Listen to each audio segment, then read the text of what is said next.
Good start. We have no minutes for the October meeting. As always, Justin was kind enough to put the virtual recordings of our previous meetings online on Eastgate's website. So we're gonna move right into Steve Zubook's overview of the Metropolitan Transportation Plan.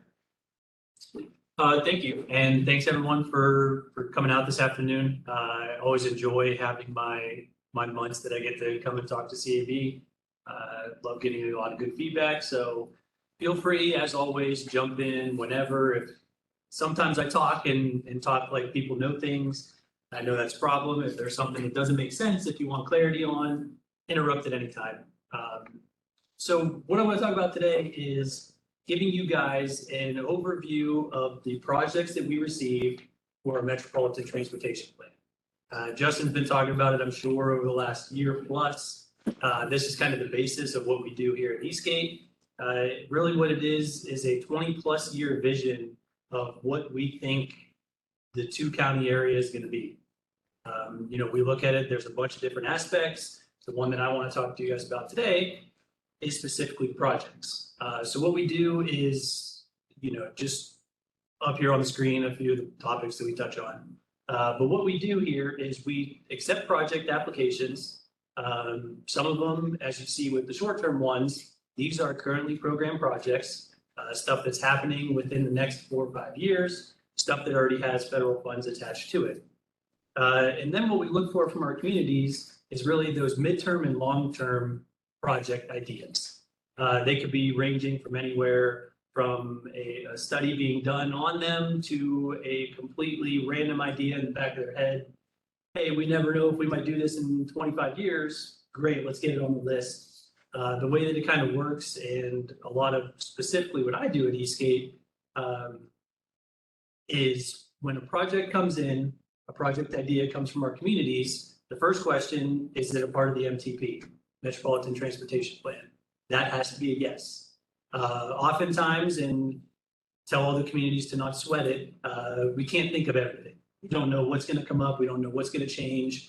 There's a little tiny process of getting something onto the MTP if needed, not a problem. But as a planning organization, we prefer the route of, yeah, this project was something that we identified 12 years ago, went through the process, looked at it, now it got funding, now we implement it. Awesome.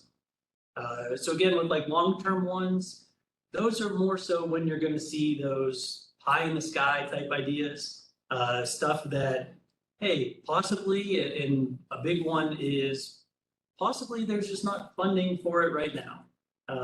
Not necessarily on the local, but maybe there's not a pot of money from federal highway or from USDOT that can fund a project type like that.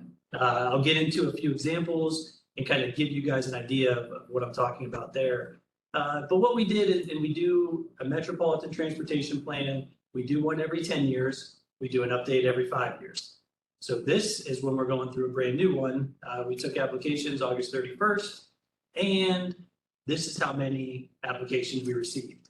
If you guys didn't grab one of the lists on your way in, I encourage you to do so. That is the complete list of, excluding the short-term ones, those are identified not on this list. That's the full 184. I will say a slight edit from what you're seeing on the screen versus what you're seeing on paper. Go by the dates. On the paper, I reference them as short-term and long-term. Short-term on the sheets that you guys have is what's being classified as midterm on my presentation. But yeah, so what occurred here is those short-term projects, what I mentioned before, these are ones that already have funding attached to them.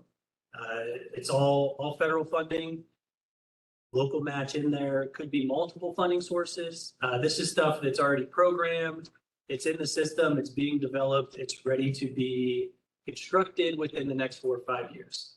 So currently we have 63 projects there, totaling nearly 61 million, and that's in various funding.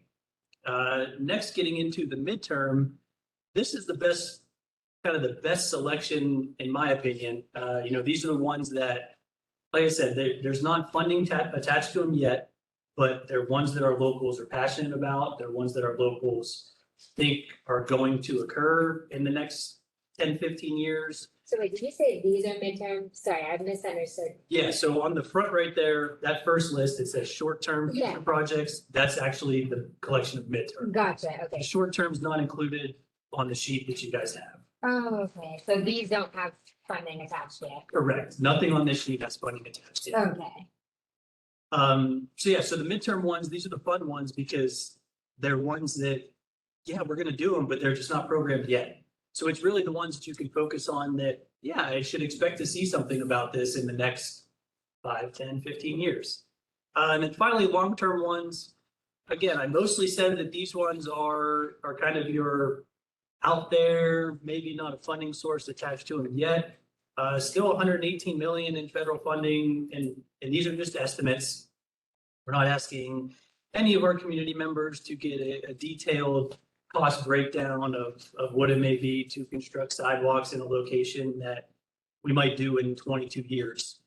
So they're best estimates, they're best guesses, but that estimate is necessary because as a planning organization, knowing how much funding we bring in each year, we have to be fiscally responsible and not come in and say, well, we're going to do $3 trillion worth of projects. That's not realistic. It's not helping anybody. So let me take a chance here to give you guys some examples of the 3 separate collection of projects we have. This first slide here, these are the ones that are already programmed. You've probably heard me talk about in here before. You've maybe seen it on an agenda, a list, a presentation, something. These are projects that are funded, are completely funded, are occurring within the next 4 years. First one, State Route 46 and State Route 82, diverging diamond interchange. This is a big one. I'm sure is going to cause a lot of headaches.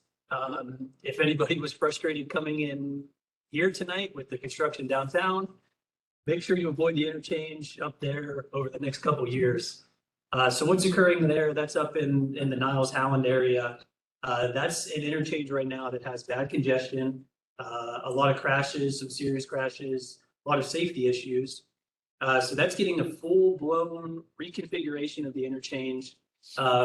Without getting too much into that specific project, what occurs at a complicated interchange, a dangerous one that it is now, is you have a lot of conflict points. These areas where cars are crossing paths.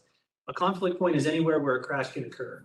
There are tons of conflict points up there now.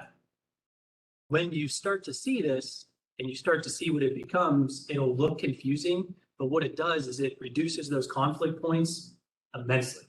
So you really only have a couple opportunities where cars cross paths, makes it way safer, makes everybody get through the area way faster. And a good aspect of that one there, I mentioned multiple funding sources. A good one that ties into as well is pedestrian usage. So there's sidewalks that are going through that is probably an area that most of you are thinking that's crazy. Why would a pedestrian ever want to walk through that interchange? The way that it gets designed, and you'll probably see it, I'm sure I'll do a presentation once it kicks off next summer. It's a lot safer. It gets everybody through better. Next one to touch on. Yes. Question. I can't remember on this one, is something being done at Howard Wilson? Yes. So that not at the same time. This is kind of the first, right? The DDI is what I'll call it, just simpler than saying diverging diamond interchange. The DDI is kind of the first step in a 4-project solution. But just since you asked, worth going into.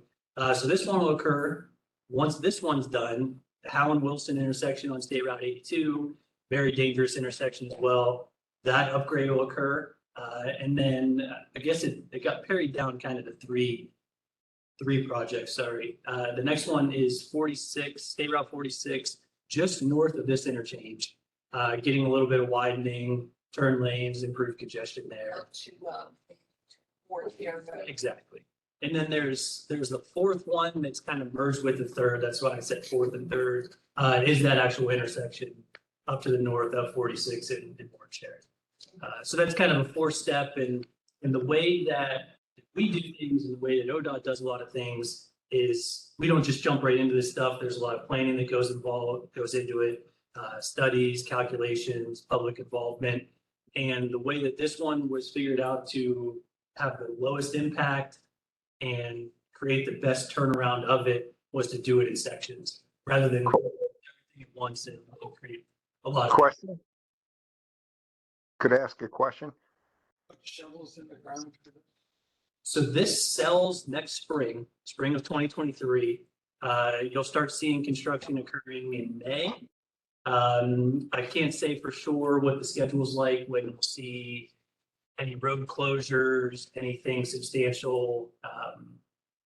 Once it gets to that point, it's gonna. Couple of years, I think. It is, so it's 2023, 2024, and then a lot of 2025. Now, those are always conservative. You're not gonna see you're not gonna see closures that whole time. They kind of limit that as much as they can. But yeah, it's a big project. The whole bridge is getting replaced. Ramps improved. It's quite a project. A question? Yes, The Helen Wilson, is that going to be a right-hand turn off those roads only? that is the intent currently. Yes, and it's still, okay, so for everyone, for the area, State Route 82 intersecting with Howland Wilson, a red light there, having a signalized intersection on a state route, especially divided highway, is about as dangerous as things can be. Anyone familiar with the area knows that there's all kinds of accidents. And when there are accidents, they're typically very bad accidents, cars coming through at high speeds at an intersection. So the plan is to eliminate left turns at that intersection completely. It's still up in the air as far as some right turns go. Currently, the plan is on State Route 82, whatever direction you're heading, you can make a right turn onto Howland Wilson Road. This is safe. It gets you off to a drop lane. You're out of the way of traffic, good to go. Now, you won't be able to return onto State Route 82 from Howland Wilson.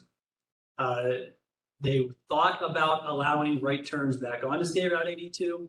The big issue there, and again, if you're familiar with the area, heading west from Howland Wilson, the exit ramp to State Route 46, where this interchange is so close to that intersection of Howland Wilson that you would create a weave scenario that is just as dangerous as that signalized intersection on the divided highway. So Phil, I think that answers your question. The plan as of now is only to be right turns off of State Route 82 onto Howland Wilson. It actually leads into a second question. Okay. And that's the question of, okay, I understand they're widening Warren Sharon Road there at 46. So what are they planning to do at Howland Springs? Because you can't get out there now. Yeah. So there's been, I guess to correct what you said there, they're not widening anything on Warren Sharon Road. The widening is occurring on State Route 46, just south of that intersection. But there's going to be turn lane improvements at that whole entire intersection of State Route 46 and Warren Sharon Road. Well, again, the question is Howland Springs. Right, I was thinking that. That hill, I've seen school buses slide down that hill. And then when you get to the bottom of the hill, there's no light there. The people that are actually, I guess that would be south of 82 in that area, it's extremely difficult for them living there now. Right, I completely understand, and that was a hot topic, both during the planning of the projects I just mentioned now, and still is. At the time, the study that was paid for from ODOT did not reach as far as Howland Springs. It was certainly a concern on their behalf, big concern when talking with various safety personnel was their fire trucks and their ambulances and the bigger trucks not being able to navigate that hill as well. And that's really why the right turns off of State Route 82 were included. Both the fire chief and police chief in the area, they were perfectly okay with, once we get there and get into that neighborhood from State Route 82, they had good workarounds. They were fine with it beyond that. So as far as anything occurring there, happening there, that there's nothing that's planned with this collection of projects. We understand that it's another problem intersection, and that's something that, we do as Eastgate to always stay on the radar and try to find solutions. Thank you.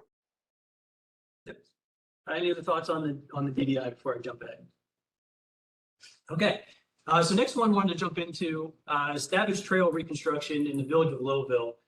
This uses a separate pot of money of our funding allocations. And you notice on there, this is phase one.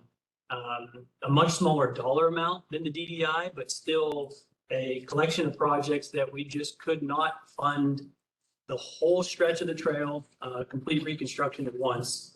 So we advised the village of Lowville to apply for various phases. The first phase is kicking off in 2024, and I would imagine you will start to see phase 2, 3, and 4 shortly following that. Next one, rather simple, but just something to highlight, now signal upgrade in 2025. What we typically do here with the communities is signal coordination. We do this through our congestion mitigation and air quality program. How it works and how it needs to be eligible is you need to have those signals coordinated. And what occurs there is it allows the traffic to get through a corridor, an intersection, a whole entire downtown faster, safer. Anytime you're getting through faster, you're not having time and delay, you're not having travel delay, you're reducing the emissions up into the air. That makes you eligible. So this is, various signals throughout Niles that would be coordinated, just kind of allow travel to be smoother and safer as well. Last one down on the list is a relatively new one as far as funding goes. So can't speak too much about exactly what's going on, but Mahoning County Engineers putting on a Glenwood Avenue road diet. This is a bigger ask, $7 million, and really this is a good one to highlight that uses multiple funding sources to make a big project complete. We've talked and I've talked specifically with a lot of you in here before about, what's the right step and when's the right time to get kind of extras added into a simple project. This kind of started off with, hey, let's just do a resurfacing here.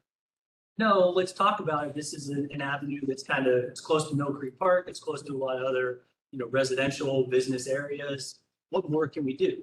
So we looked at a few specific intersections, possibly including roundabouts to make an intersection or two, operate smoother. And at the same time, including other amenities, crosswalks, sidewalks, including bike lanes here. That's something that comes up a lot. When's the right time to have that discussion and make sure it's in the plans? This was the right time. This is happening in 4 years from now. Now we're getting bike lanes included. There was a question on the call. Yeah. What's the extent of that project? And are the bike lanes the whole way? Off the top of my head, I'm not sure exactly what the extents are, because it's actually two separate projects that are going on at the same time. I'll find out and get that included in some type of response from Justin as far as minutes go. And the bike lanes, I believe the intent is to go the whole route. Maybe slightly less because I think the northern limits kind of ends at a roundabout, and I think that might be where I think the bike lane might cut off at the intersection. But I can get all these answers included in the minutes. Okay, that'd be great. Thank you. Oh, sorry. I'm sorry, what was that? This is in Boardman. I'm sorry. The northern limit. That's what I off the top of my head, I don't recall what the limits are. I'll even look for that after I'm done with my presentation and just kind of fill you guys in. So when you, okay, so these are all approved, Correct. right? So when you approve something like this, does there have to be a demonstrated plan? I mean, because the bike lanes along Glenwood are incredible, but like where are they connecting to? So the fact that this one's so unique with 3 or 4 different funding sources, we kind of look at it as both whole project and the different project types. When I mentioned with the Nile signals and how you have to show that reduction of congestion to show the emissions reduction, we have that same congestion mitigation air quality money into this project because you're showing a congestion reduction.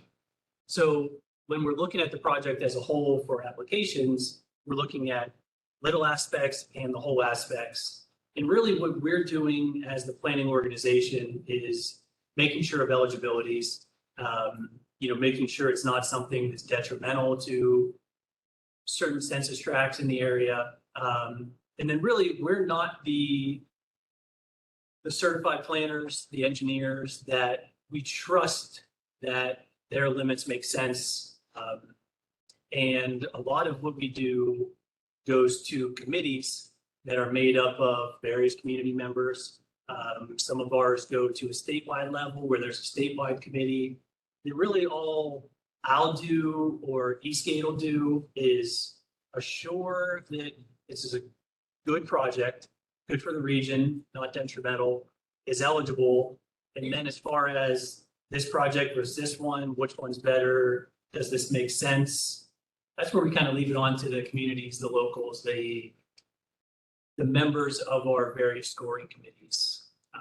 But there's no like bigger picture that these have to plug into, because I also see on these midterm projects that there's quite a few road widenings of Shields Road. So I live right by the Glenwood Shields intersection. But I mean, you can't even if there's a bike lane on Glenwood Avenue, you still can't get to the park. And now if they're widening Shields Road, it's going to become even more unsafe because people are going to go even faster. So how does that all tie in? Right. Because I live 1 minute from the park right now and I can't bike or walk there. And I tried twice and almost got hit both times. Mhm. I have to literally drive my car there. It's insane. So I'll answer it in kind of two ways. First one, don't be terrified by the widenings on here.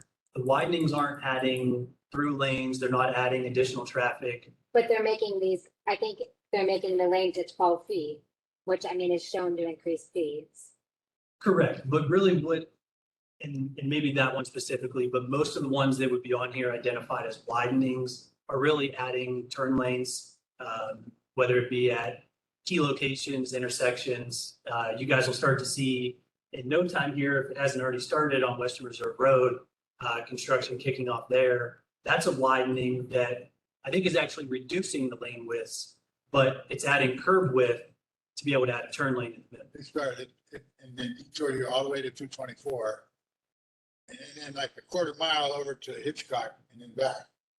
Yeah, and there's a sewer job that's going on first. Well, that might be going on now, but they blocked off the tire of Western Reserve Road. So the next part of your question, and really how do we dictate what types of projects or whatnot, we kind of get to do that a few different ways. Through our Metropolitan Transportation Plan, these projects, the midterm and the long-term ones, these are they come from our communities. They come from the mayors, the city engineers, and that's where we rely on them to talk with their locals to find out what the needs are. But what we can do, and more so on Justin's end, in the rest of the MTP, with our scenario planning, with our goals and outcomes, we try to set a tone for the future that this is what we want to see. We don't want to just see resurfacings. We want to see these better projects, these ones that are adding bike lanes. Another thing that we can control a little bit is the scoring and kind of the rubric. And some MPOs do it differently. Some take a more proactive approach that they'll give bonus points in their scoring if you are adding bike lanes. Like that, we have that ability through approval of our tax CAB and general policy board to edit our policies and guidelines to say, if you're submitting a project with bike lanes, 10,000 bonus points. We can do that with everybody's approval. That's something that we've kind of left up to, making it as simple as possible, trying to steer locals when we can. And this is a perfect example of, hey, can you do a little more? Is there something we could do here? Without being the decision makers and more so the ones that are just controlling, and I shouldn't say controlling in that sense, but kind of keeping everybody going and keeping everybody moving forward rather than the ones making the decision. Long-winded, difficult. Well, because you're the metropolitan planning organization, so you have a regional impact. So if the MPO is not creating some kind of, I mean, other than just like nudging or suggesting like a framework for these projects to fall in, it seems almost like the funds could just go to waste. I mean, especially if there's contradicting projects. So that's all I'm wondering is like, how are we creating a more regional approach? Because that hasn't been the case thus far. So I think You know the what I mean? way, Sort of. Can I add to that question too? Like kind of to Sam's point, when it'd be great to see a project like this connect to existing infrastructure. And while it'd be great to have a bike lane on part of Glenwood, if it's not connecting to the park, hike and bike, or different areas that can allow people to actually commute and use active transportation, then I feel like we're really not utilizing these funds as best we can. So it'd be great to see a way to make sure that we're doing that from a regional perspective. Yes. no, good, go ahead. I have a question. If you have let's say, city engineer, generic city engineer, who doesn't have these visions and thinks that everything's supposed to be like it's the 70s again, Mhm. how do you nudge them into something else? Do you sit down and have let's have a heart to heart? Yeah, exactly what it is. And the two best examples is Glenwood Avenue and including the bike lanes there. And the other one is all of the construction that you see downtown here. Not wanting to pick on anybody of having that mindset, but City of Youngstown had these applications for all these streets that are under construction. They were recently done. And it was, here's our application, resurface it. And then that kind of developed from us as that planning organization and that forward thinking of, let's do a little bit more here. There's funding opportunities. Let's go and get these funds. Usually it's the money. Yeah, because they can't pay for all of that themselves. So when the opportunity comes, having all those discussions, those phone calls, those sit-down meetings, those emails, if you only knew how much we as an MPO pushed for all the extras, the bike lanes on Rand that are coming, the giant multi-use path on Front Street, all the amenities on Fifth Avenue. I don't want to pat ourselves on the back, but that was kind of the nudge that got Yeah. kind of and I- those yeah, work. Yeah, because I always say that these people don't necessarily have bad intentions. They're just unaware. Yeah, you don't The know. things until are you know, available, right, exactly. But that's what the thing is like, so the MPO knows, so you also have the authority to create a rubric that ensures that these projects are connected, that ensures that there's bicycle and pedestrian infrastructure. But it doesn't seem like the MPO is using the rubric as a tool. So I mean, I think the caveat there being the MPO is the board of the MPO. So that's our general policy board, who is made up of the local communities, and maybe some of those generic city engineers control those discussions. So that's kind of the framework in which we have to, it'd be great if Steve and I could sit down and develop that rubric and set that vision. Yeah. The work that we could do comes out of, we had discussions just earlier today. We brought on a new planner, Tricia Diabignon, you'll all get to meet her in due time. But she's going to kick off and start formalizing some of these efforts through our budget pedestrian plan, along with the work that Grant is doing, more on the data side. So did you say the general policy board makes the rubric? They're our governing body. They don't necessarily make the rubric. They just have to approve anything that we were to Right. recommend, submit. We can't make, that's kind of what I said. We can make every change we suggest with approval through our TAC, our CAB, and ultimately our policy board. So I think that's what Justin's getting at, is if there's something that's not appealing to our board as a whole, that change isn't going to occur. But you could try though, to like create a new rubric and put it before then. Right. And I think, to add to what Justin was saying, the other biggest challenge on projects being here is look at this dollar amount on the Glenwood Avenue road diet, 7.1 million. Again, it may be a little bit longer stretch and not to spoil what's coming, but on your bottom one there, that's just simple resurfacing. 20 years out with inflation included, it's 2.9 million. So that cost goes way up when you start to add all these extra amenities. The cost, 20% of it falling on the locals, that number can start to grow pretty big to where we can make every recommendation in the world and we can try to show, the projects that are going on here. That turned into a lot of discussions with different mayors, different city managers of, hey, I want that too. So they want it, but there's hurdles, and what we do is use those as an example. Yeah. I think that's another way to answer your question is we can't have every project be the Glenwood Avenue Road diet. We can't, we don't have the funds, they don't have the funds, they don't have the buy-in. But as we continue to show, and if you go back 15 years ago, there was 0 projects like this. So that improvement's there. We have to just continue to do as much work as we can. And I think with, bike and ped plans that Justin was referencing and kind of more that we show, we're doing what we can. We're on the same agreement and completely buy in. It's just the limitations. And it'd be great to see large scale trail projects, connect and bike lane connectivity projects. It's just that we live and die by funding sources. Well, So- we went down by cars. Yeah, exactly. 15 years ago, we did have projects like that. Maybe not so much with the bike lane, but we had projects like that.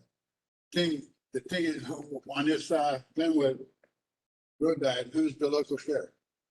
The Mahoney County Engineer's Office. The county engineer. See, if that happened in Youngstown, it would be the city of Youngstown. If it happened in the city of Canfield, it would be the city of Canfield. If it's in a township, Mahoney County engineer, and who pays him? Everybody, including Youngstown, including the city of Canfield, including Struthers and Campbell. It's unfair. It's just blatantly unfair. The people in the townships get off cheaply compared to the people in the cities. And if you're incorporated, you pay more taxes than if you're not incorporated. That's why Boardman and Oxentown are not incorporated. They have all the people, but they never took the responsibility to pay their own way. Yeah. Yeah, and it's a sad situation in Boardman. I mean, there's people walking, It's even better in Oxentown. yeah, so true. But I mean, even if you go, there's not a day that I go down South Avenue or up South Avenue in Boardman where there's not people just like walking or pushing a pram or a grocery cart literally through grass because there's no sidewalks. Right. Yet there's lanes. I mean, like we have so much money to just keep on adding lanes for cars. That our population's not getting any bigger. And that last point is exactly what Justin got at, is we're kind of at the mercy of the funding sources. Unfortunately, the giant vast majority of the funding is there for the roadway resurfacing, the intersection improvements. Just to use 1 year example of us, 3 funding sources kind of come through applications that I manage that come through Eastgate. The first one that I mentioned before, congestion mitigation and air quality, we get about $3 million a year. That's for your roundabouts, that's for your intersection improvements, that's for your bike trails. $3 million a year is a decent number. Next one, our surface transportation block grant program. The words mean absolutely nothing. That is mostly used for resurfacings. There's a few more eligibilities. We don't really get into them much, but we get about 6 to 6.5 million a year in that. And these are numbers that are determined from USDOT, federal highway, it is what it is. The last one is the most popular one, the one that adds the best projects, transportation alternatives. This one kind of grew years ago as initially thought of a way to enhance resurfacing projects. Now what it is standalone projects that are geared towards bikes and pedestrians. Anything that's not a car, that's only 500,000 a year. So just to show the differences there, and it's not even 10% of the roadway costs. And that's what we have to work with. And that's the one between the 3 programs that we get the most applications for. We have to turn down the most projects because we don't have the funds for it. If you're unincorporated, as opposed to incorporated, and you're Walmart, you're building, can they force them to put sidewalks in front of their places? Exactly. Because you have to start somewhere. Yeah, They development. could- Yeah, Yeah, I mean, because the Development. development. they have some leverage, yeah, they It's can still do in it. zoning. Yeah. Yeah. because you- Like I said, you have to start somewhere. Totally, yeah. Yeah. Yeah, you could write that right in, you could codify that. Yeah, Yeah. okay, because that's what they should do. I don't care. if it's Poland, when law. Walgreens wanted to move in downtown Poland made them pave a street and, Yeah, and, but I mean, and build it it's to their, difference. to their specs. They got a guy draw up plans and Yeah. this is how, what your building's gonna look like. They Yeah, didn't because in go- cities, they kind of do that more, but it's not out in the townships. And like I said, if you just have this little bit, it puts peer pressure on the other things. If you're coming in, because Walmart has all the money in the world, what do they care about, paying for a sidewalk? Well, they have to keep their public relations in their image. Right now, Boardman does require that sidewalks go in whenever there's new development or redevelopment. The Architectural Review Board requires that of any new development. So it is being done just very slowly because you have to wait until a property is in front of you to require that. Just FYI. Commercial and residential? Commercially Okay. only. But you've got to remember that like Boardman, Austintown, Liberty, those are all home rule townships. Townships that are under 5,000 people are stuck following the Ohio Revised Code, and we cannot require that.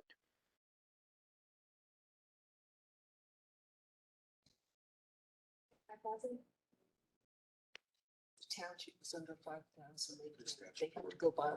Okay. Just like if you're a Like I need to wait into something. charter city. Yeah. Yeah, or statutory. I'm outgunned. Right. There is no safe way to walk or ride a bike from Warren south. None. Yeah. I rode my bike through that intersection, East Market Street, and where it, diverges, turns into a freeway, goes to Howland. And that's as close as I've lost pain to losing my life on a bicycle Oh, yeah. in the last 20 years. And I don't go that way because there's no safe way to walk or ride a bike from Warren. And not to get off topic, but the bike and pedestrian plan that we'll be putting out, updating, finalizing in the coming months, that'll identify those situations that are hazardous, that are dangerous, and that are lacking in the amenities to get people from location A to location B that they want to and they can't. Well, and I know that conversation needs to come back through Paul McCoskey, the Warren engineer. I think we include that. Just 2 cents. Can I ask a naive question? If, just so I can understand kind of how this works, if Eastgate develops these like overall regional plans, but then there's no teeth to make them happen, like am I missing something there? Like, is it just like a suggestion then to the communities to actually implement the plans that you put together? Yeah, that's the hardest part about this organization is we have no jurisdictional authority. We cannot require that local communities abide by the recommendations that we put forth. They're merely that, they're suggestions. We are at the mercy of the local community's decisions to pursue projects at their will. You get a lot of pushback. Don't you have kind of like power of the purse strings though, in terms of funneling federal dollars? The rubric, right? That's why I keep on talking about this rubric. Administration to become more. Yeah. It's not Right, and territorial anymore. yeah, and there's, that difference, and there's no better way to put it than what Justin said. We can only do so much. As far as the eligibilities go, if something's eligible and one of our communities apply and we say, no, this is not what we're wanting for the vision of the area, we don't recommend this, too bad. It is what it is. We can't tell them no. That is what it is. It goes to our committees, and if they recommended and then we recommended and that is what it is. So we can only hold a stick of please don't or please do. Like that's as best as we could do. And yeah, we can make as strong of recommendations with our, with our recommendations and our guidelines, but we can't disclude anything, I think is what the biggest hurdle is. And there's a little bit of inside baseball kind of to how the funding works that we're allocated. If we are too restrictive and start denying projects based on eligibility and criteria that we say that they need to meet, and we don't spend all of our funding, that disappears. And we're in a worse situation than we were before. So it's very much kind of a moving shell game of how do you play that balance? How do you toe the line of making sure projects are funded and making sure quality projects are making it through the list? This is regional government. This is our only hope for a regional solution, you know. I'm feeling hopeless. No, well, hey, I joined in like '02, you know, so and I was in planning school at the time, you know. Yeah. You know, and I was 50 years old. But yeah, this is there's other things that are like, actually the county is a regional kind of government. It entails a whole bunch of jurisdictions, but and we need to learn to work together, and this is the field where we learn it. You know, and that's it's tough here because everybody hates Youngstown. It is. I mean, I had to face that fact. Nobody, yeah, I mean, all the trials and tribulations. Dave Williams come in and he wanted to do jazz. That's like a forward-thinking idea, and this is how we grow. This is how we grow, and not with us. You're not going to do it with Boardman. You're not going to do it with Austintown. You know, and then Mayor Samaron, he wanted, when they built the Racino, he wanted to provide the water, of course. You know, he wanted to be right in on that, and but the trustee and Boardman and Austintown then said, no, I'm over my dead body. You know, you're not going to. Youngstown have nothing to do with this, you know, and it's just, but this is where Eastgate is where we do regional, you know, and we learn, and hopefully those things will all be passed, and you know, animosity won't be there as I think it's some of it's racial and some of it's, but as the demographics spread out, we're going to be all on the same team eventually, I think, hopefully. I hope so. Yeah. So to jump to some other project highlights quickly. The top one there, you see East Federal Street improvements. Again, the construction you see downtown, this is kind of Youngstown saying, hey, this is what we always intended. You know, I said it, I know all the community leaders that were a part of this project said it from the beginning. Yes, this is starting downtown and kind of in this one location, but just wait and trust us. This is kind of the first step to expand and to kind of hit on all the areas of Youngstown. So that's kind of their next improvements on how we continue this vision here out to the other neighborhoods. Next one on there is, it's an important one that comes up a lot. West Reserve Greenway Trail restoration with the Trumbull Metro Parks. We've had funding over the years of, you know, trail construction. There's never been a funding source that's proved eligibility for trail restoration, you know, for just putting back what is there right now. So this is out there. This is something Trumbull Metro Parks, Mill Creek Metro Parks, both are seeing as, hey, this is right around the corner. We're going to run into some problems here, and it'd be a lot of money that we hope is there. So with a lot of this stuff that we do midterm, long-term, like I said before, there may not be a funding source right now, but we get it on there. So if there's potential for a funding source, we can say, hey, look, here's this need, here's this want, here's this desire. Next one on there, Southwoods Boulevard sidewalks. Just one of the many sidewalks on there.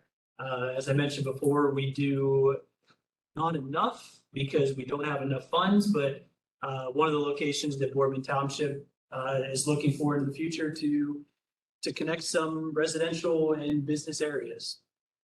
Last one, don't want to jump into it too much because it's one of our big initiatives, but it's complex, detailed, and I think would create 20 more minutes of questions. Interstate 80 and State Route 304 interchange. This is really early stages right now as an idea for economic development, mostly in Hubbard, Liberty Township.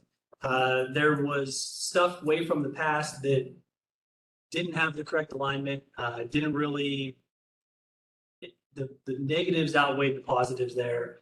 This one we found is a potential alternative that's going to start getting looked at and hopefully get some support to create an interchange there and open up tons of acreage for economic development. Probably hear more about that into the future. Now, just a couple, long-term ones that are just ideas that most likely are not ever going to be anything, but they're out there and they're from our sponsors. City of Campfield came up with an idea of their Village Green, State Route 46 that cuts right through the center of Campfield, two ways on both sides. They're saying, well, what if we kind of repurpose this again, adding bike lanes, adding wider sidewalks, more accessibility, just having it one way on either of those splits. So that's a good potential idea in the future there. Next, Mill Creek Metro Park suggested a bike hike bridge over Shields Road. They're kind of seeing some issues there in and around the park. And this is their possible potential. They're thinking about it. It's something it's an idea. Who knows if it makes any sense? But really, something makes sense there. Right, and really that's where we try to steer our communities and steer, the places like Mill Creek Metro Parks to say, find an issue, and even if you don't have the perfect solution today, identify something, and that's kind of what's going on here. I think they can reduce congestion, improve safety for bikes, pedestrians. That's a really unique one. So you could steer them and turn that into just a road diet, because I don't think there needs to be a bridge, but maybe a road diet. Certainly, and that would be a good one. That Mill Creek Metro Park's not having jurisdiction on Shields Road to be able to do that, but partnering with the county and making those improvements for sure. Next one, relatively simple, but another that identifies some funding from our Transportation Alternatives Program. Downtown streetscape in Village of Lordstown. Yes. Where is downtown Lordstown? Yeah, I didn't know that. I didn't know that. What is saying?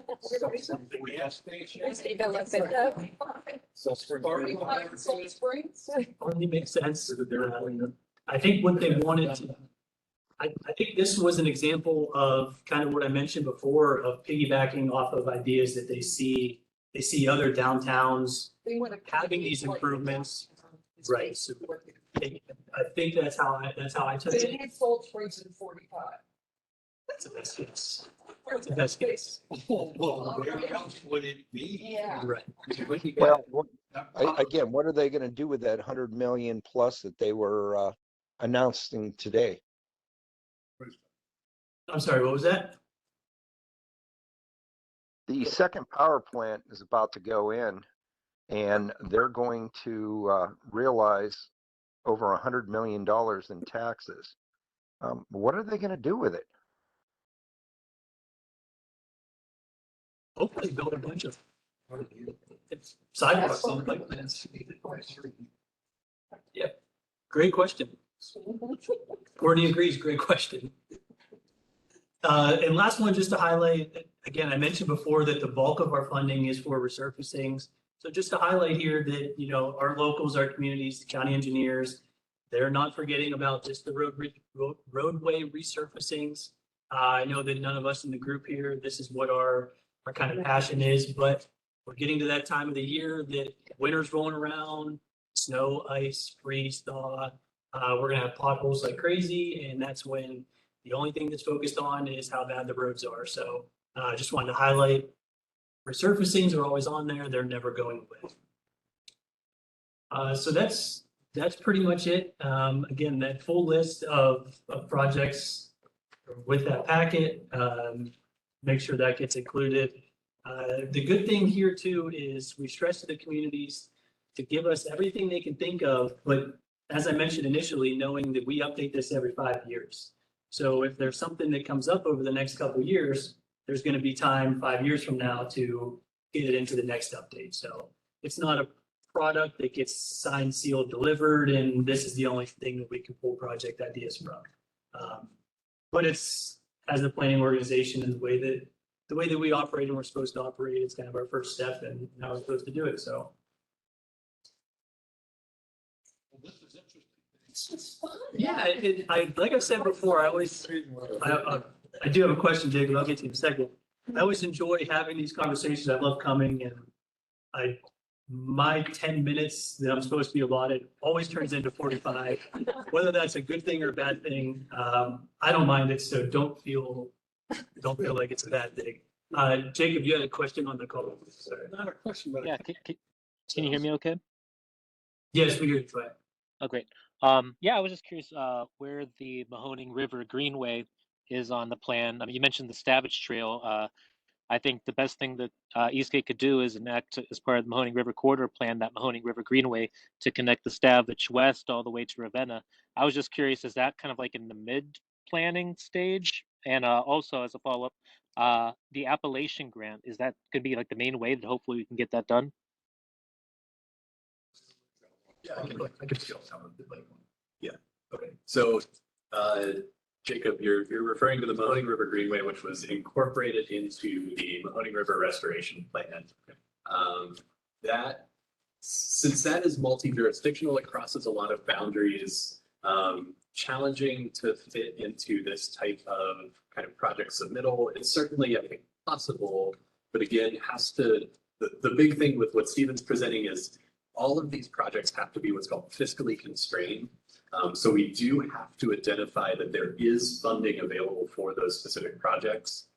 So that one specifically would be challenging for this process.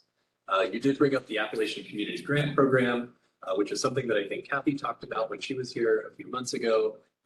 That the Mahoning River revitalization is Eastgate's priority effort to apply for with that program. And anything in the revitalization plan is absolutely 100% on the table to be explored through that process. So yes, that project is in the process of being advanced.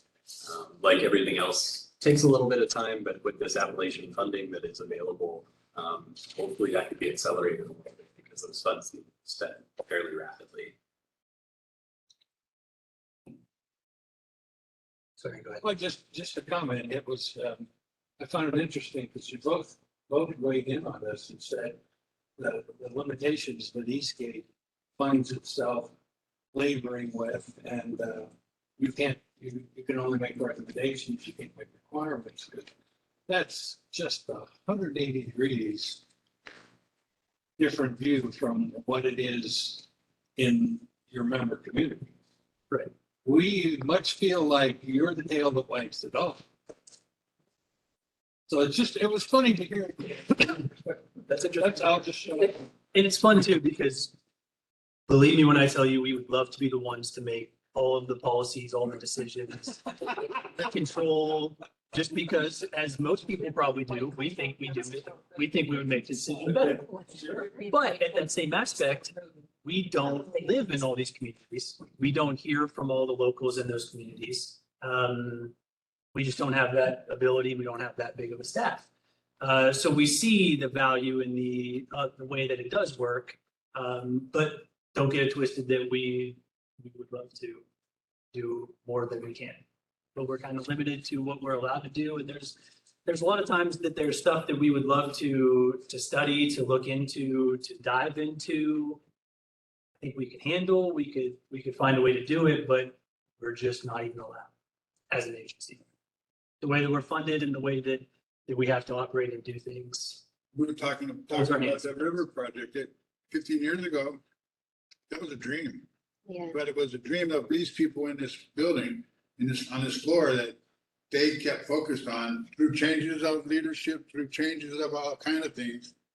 People came and left, but Eastgate stayed focused on that project and kept everybody together. And now it's happening. It's doing it. We're doing it. You know, I mean, I'm proud to have been a part back then Yeah. when it started, you know, and things get done. Sometimes it seems like it, you know, it's too taken too. I mean, that's a no-brainer. Clean the river. That's like, I mean, Very controversial. who's gonna argue with that, you know? But hey, I could introduce you to some folks. Yeah. All right, we have to get back on track here. All right, Stephen, we thank you for that. Let's go on to our next item. Next month, we do not have a meeting. The general policy board meets. One of our representatives, or at least try to be, because that's not something that you think you might be able to attend. Yes. Samantha, you as well? Yeah. Yeah, and I'll work on putting the report together to go and let you both. Wait, that's in person as well? Yeah, in person and virtual. Oh, great. Sure.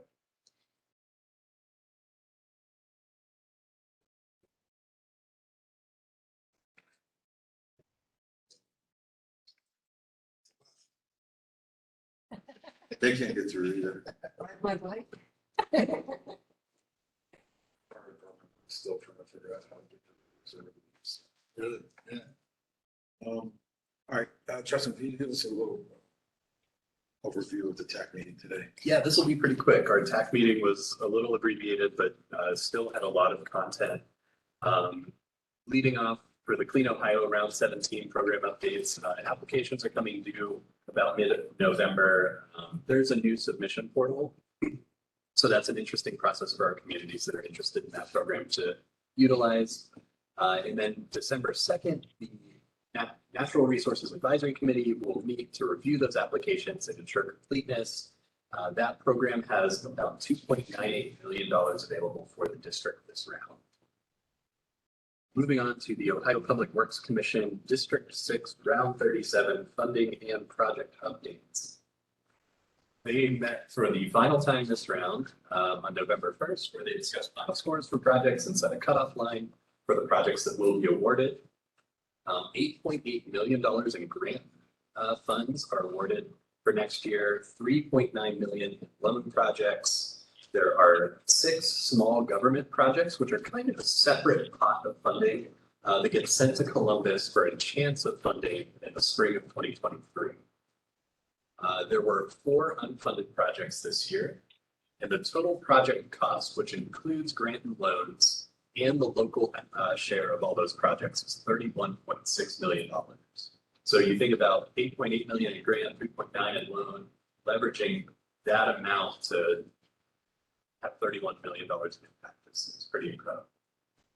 Those projects that were selected for funding, their final applications are due December 16th, and then Ed coordinates the project submission to Columbus for the statewide committee review, which happens in January. Then Grant gave us some information on safe routes to schools. There's a few changes to the program this year, but for the most part, the funding types remain the same in that there's infrastructure, non-infrastructure, and assistance with development of school travel plans. Infrastructure projects have to be within the public right-of-way and within 2 miles of a school, and formerly, K through 8 schools were the only ones eligible. They've included high schools now, so that opens up a lot more opportunity for locations to be applicable for this program. December 9th is the deadline for school travel plan development, and January 6th, applications for infrastructure and non-infrastructure projects open. Grant also he's created another tool. He's our data genius here at Eastgate. It's a Safe Routes to School crash reference tool. If you go on our website, it's under our safety section. You'll see Safe Routes to School there. Really interesting kind of mapping tool where you could select a school district, you could select a school building, and it will show you all of the bike and pedestrian crashes within a 2-mile radius of that school. So this really helps our communities get a jump start on the planning process when they're exploring this funding opportunity. So yeah, Stephen's going to navigate to that on our website here.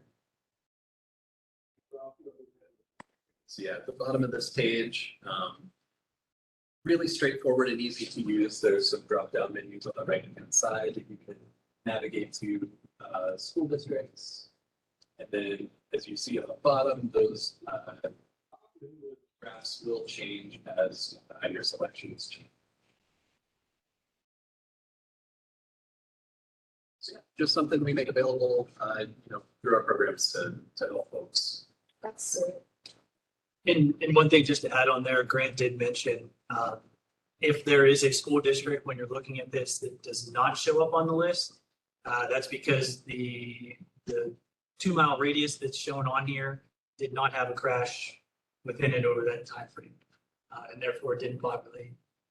But he said if you do see a school that's not on there, let him know anyway, because there is just that always outside chance of it not having something going wrong at some point. Next up after that was the 2050 Metropolitan Transportation Plan project list. I will say that you all have heard a way more in-depth presentation on that than the TAC ever gets to. So, except for that. You guys know what's going on, pretty much. And to be fair to them, they are the ones that submitted the project. So. And lastly, we covered the Appalachian Community Grant Program, which I mentioned just briefly in response to Jacob's question. That's $500 million being made available to the 32 counties in Ohio that are part of that. That is an incredible investment. Round one includes $30 million available for planning activities and $50 million for development projects. The grant period is currently open through December 9th. And we have made a page on our website dedicated to this program. All of the information and the details about it, as well as links to webinars and information sessions that the Governor's Office of Appalachia and Eastgate have put on. So if you have any questions about that, make sure the website's available for meeting summary. A quick question. Yeah. We're looking at the fiber optic from river to the lake. Can those funds be used to get it out to the townships that need these Wi-Fi applications? And because we don't have cost yet, how do you apply? So unfortunately, broadband is not a project that they're looking for with regards to this program, but there are other programs that they will redirect that to. So I would encourage you, and I can make that connection for you with Kathy Zook. She's our Appalachian Regional Commission Program Manager. And she can help you figure out which funding source may be the best route to choose. And then we can have those conversations about the best path forward, whether you have costs or not, or what stage of the planning process you are. We are really interested here in Vienna Sure. in getting that. And not only us, but we would sure like to run it off of State Route 11 to Fowler, to Hartford, to Brookfield. We all have dead zones up here. And again, we're trying to serve our citizens. Yeah, absolutely. I'm happy to make that connection. And I think you've also talked with Mark Ragazine and Steve Kristen previously. So there's a relationship there. We could always bring them back into the conversation to help advance any of those ideas. Thank you. Cool. And that is all that we have for tech today. We'll move on to our membership. We received a lot of applications, a lot of our renewal applications for renewal membership and for new membership. And everybody do your best to see if we could expand our membership and try to attract new members. There are a couple of regulars, Bill, that have not put in their membership. So try to get that going probably by the end of this week. I did open it up to anyone that is applying if they wanted to make an introduction, just to kind of familiarize yourself and to the existing board. So I know Greg and Sarah and Leslie, if you're on the call, I'm not sure I saw your name in the list there. But if you would like to, you could have a minute or two to make an introduction and let people know who you are and why you're interested in the Citizens Advisory Board. Just you Sorry, your President, yes. Sure. My name again is Greg Greathouse. I've lived in Warren, Ohio about 45 years. I'm married, I have 4 kids, 10 grandkids. My background and career was 30 years as the human resource manager at Ohio Edison in this building. On this floor at one time, Ohio Edison controlled. That's gone by the wayside. Retired from there, took a job with Warren City Schools for 11 years, retired from there. And I've been on Warren City Council now for 3 years, just finishing up. Got another year to go on this term, and then I plan to run again. Yeah. Yes, indeed. I am the chairperson of the Public Utilities Committee in Warren City Council, and also the chairperson of the Finance Committee. So that all the money comes. It's wonderful. What ward do you live in? I live in Third Ward, West side? East. The Safety Service Director says it's the land of milk and honey. It's over by the country. Janet is, I do not live by Janet are in my third ward. A couple of projects we've got going on that I have taken responsibility for.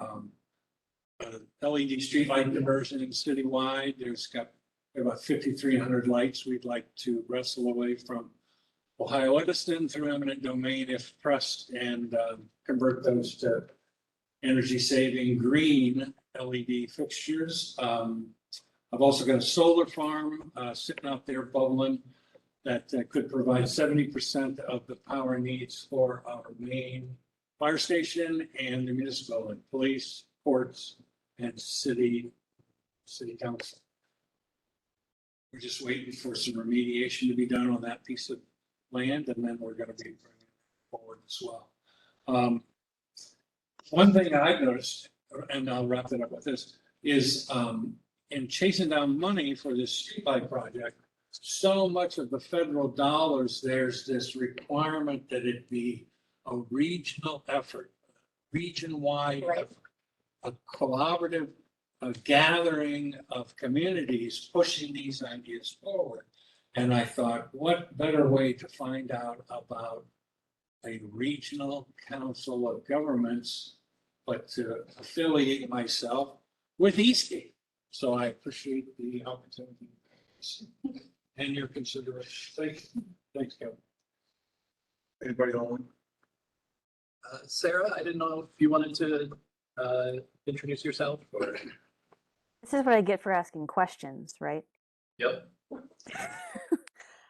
Sure, since I asked the question. So I know some of you. I have heard some voices in the room that I recognize. So for those of you who I know, hello, good to see and hear you. For those of you who I don't, my name is Sarah Lowry. I work at the Community Foundation of the Mahoning Valley on an initiative called the Healthy Community Partnership. We are focused on addressing community conditions that have a direct impact on people's ability to live full and healthy lives. So one of those areas is access to healthy, affordable foods.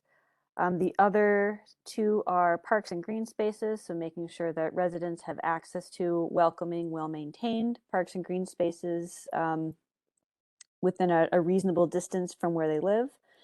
And making sure that our streets, and that's not just where vehicles travel, but sidewalks and everything that is connected to a street, are again welcoming, accessible, and well-maintained for all road users. So cyclists, pedestrians, transit users, everybody should be able to get where they need to go safely.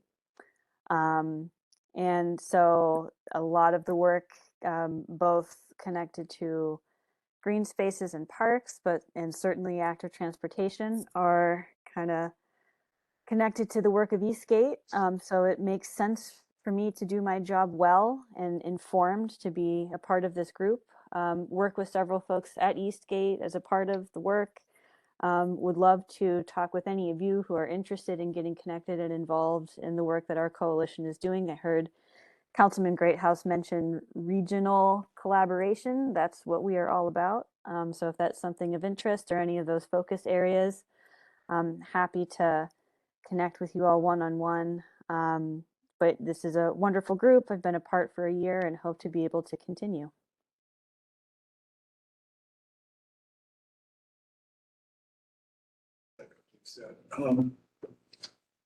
Justin, can you run down the procedures you can take for the vote for the vote for the leaderships?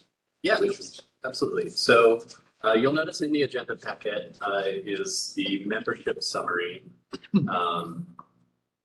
So the current members will receive a survey link as well as the application information for new members that they submitted. And that survey link will act almost as a voting ballot of sorts.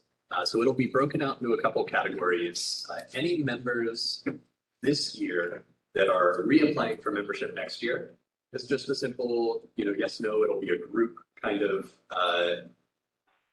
approval process to re-up your membership. Any of the new members will be individualized questions, whether you are in favor of approving them for membership, would like to deny that membership, or abstain from voting for a particular person. And then the last section will be the leadership question. So there are a few people that have indicated interest in the leadership positions. So for each of those positions, I will list names, and then you'll pick your first or second, maybe even third option, I think, that you would like to indicate your vote for. So that survey will be going out with the meeting summary for this meeting, as well as the recording. So if there's anything you want to review or anything you'd like to go back and kind of see or get familiar with again, all of that information will be available when I send out that survey voting poll, if you will. And then we'll have that figured around, I think, in about 2-ish weeks. So if you could,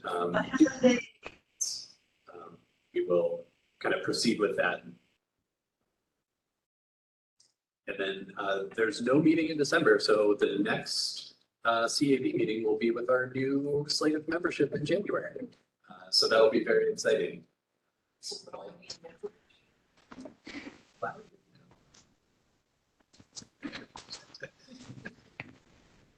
Full confidence. Full approval for Janet. So, Hey, Justin, yes. excuse me, this is Michael Harvey.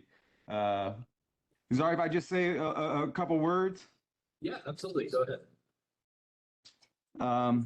I just wanted to say, I don't know if I'll make the voting or get voted onto the board. And I know I didn't affect the change I wanted to in Youngstown, but it really does warm the cockles of my heart that I was able to affect some kind of change, especially at an organization as large as Eastgate. That's all I wanted to say. Have a good one. Thank you. Thank you.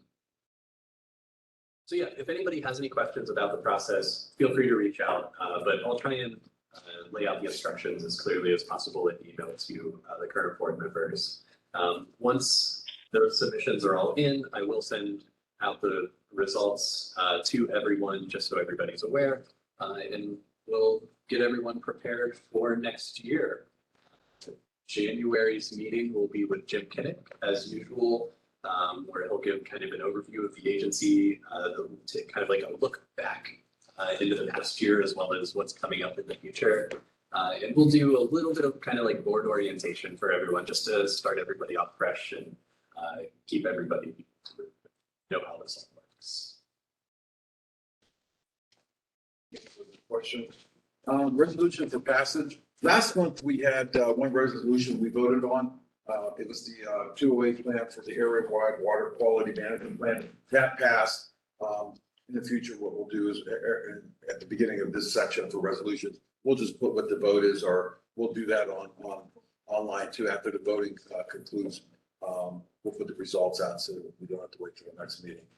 For this month, we do not have any resolution for passage. Open up the floor to any questions or comments. Again, this is the last meeting before the holidays. Is this Eastgate? That's my only question. So yes, I have two announcements. They didn't make it into the initial agenda. So I'll bring them up on the screen for those of you viewing virtually. And then anybody in the room, there are copies of the agenda. So I do want to highlight a couple events that are occurring. So this first one is called Building a Better Table. And our friend Sarah, who introduced herself, may be very familiar with this. But this is an event where you can learn kind of better governance and how to affect change, similar to how Michael was just speaking about things in your community. So these want to be some great events, and there is a registration link on this flyer. I'll make sure that is in the meeting summary that gets sent out afterwards. So if you are interested in this event, please interact and be a part of it. Looks to be a fantastic time. And the second event is related to the Vibrant Valley Health Equity Project, which is a project with some of the local health departments.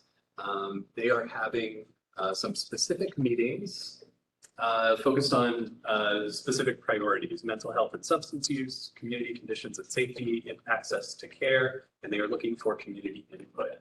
So those meetings take place November 16th, 17th, and 18th at the times listed on the flyer. Again, those priority areas are all links for registration for these events. So I'll make sure that that information is accessible to everybody that gets the information through our CAD mailing list.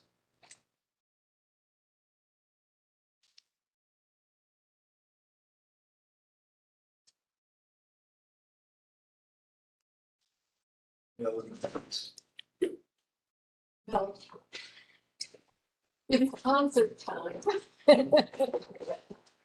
So, the 4th of December, Hymns Messiah is being performed at Blessed Sacrament Church on Reeves Road in Warren, on 4th of December at 6 p.m. And then Carols and Cocoa with the YSU School of Music, famous School of Music. They have their Carols and Cocoa at 6 p.m., followed by their holiday concert at 8 p.m. at Stampa Auditorium. That's on Wednesday, the 7th of December. And then on the 11th of December, Stampa Chorus is joining the Youngstown Area Community Concert Band for our concert of giving, which benefits Second Harvest Food Bank. And that's at 2:30 on December 11th, Sunday. We hope. As usual, if you wouldn't mind sending me an email. Okay. Make sure to include them.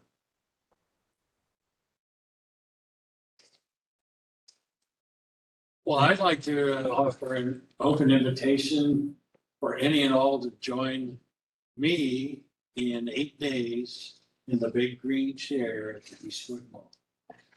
Santa Claus. I think you'd make a good one. Can I'd like to request that in some meeting sometime in the next 12 months, that it discuss transit, public transportation. Excellent. Anything specific or? Yeah. Not anything specific, no, just the status of it. We talked about Sure. WRTA. Yeah, I talked to Dean Harris. I told him sometime next year, we'd like to have him here early, like maybe the February or the April. Somewhere around there, because we have a. So I'll see everybody again in April. So April's booked. because you guys love to ask me questions, so we'll have an hour for me in April.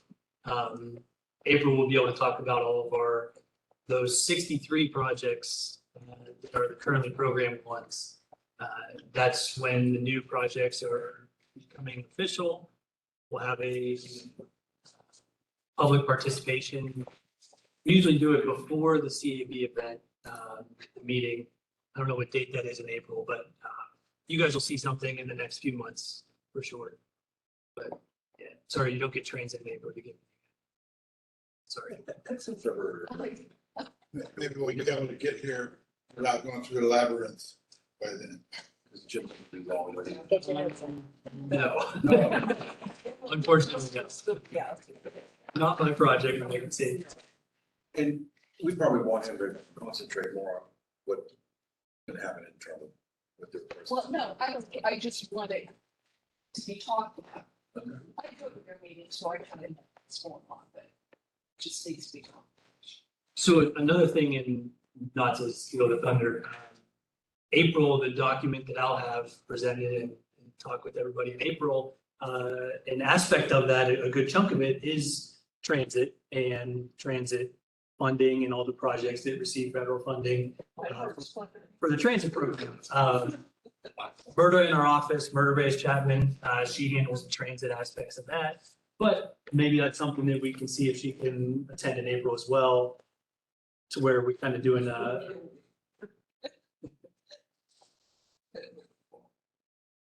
no, I mean, I know that's what she puts together. She loves to talk about it, loves to do it. So just another possibility, something to keep in mind. And Justin, you'll be wearing a new hat at our January meeting. Yep.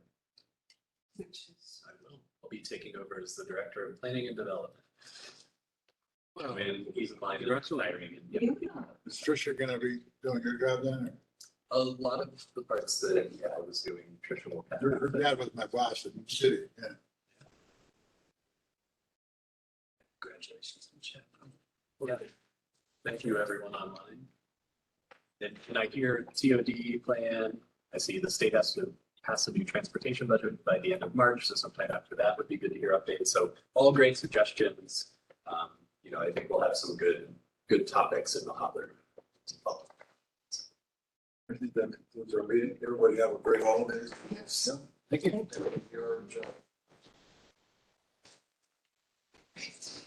Thanks, everyone. Hi, Sarah. Justin, the better table and, any improvement there on the website? They'll be in the meeting summary. I'll make sure the links are available. So if you want to register for those, they're easy. Okay. Yep.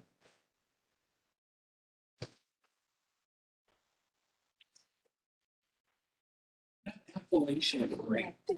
What things are, man, I'm always scratching around looking for money. So you will definitely, because our Mahoning River project is going to be our big application. So that'll include all of the river cities. The focus areas of that grant are downtown revitalization and